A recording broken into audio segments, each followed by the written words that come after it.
सखी फूल हे चलो फुलवरिया सीता की सखी सहेलिया सखी फूल हे चलो फुलवरिया सीता की सखी सहेलिया सखी फूल हे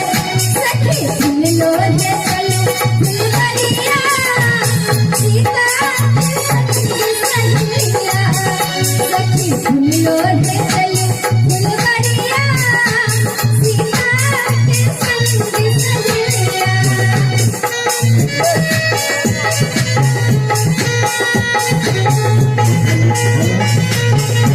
आवाज कम कर देने से।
माइक में आवाज बढ़ा दो।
Thank you.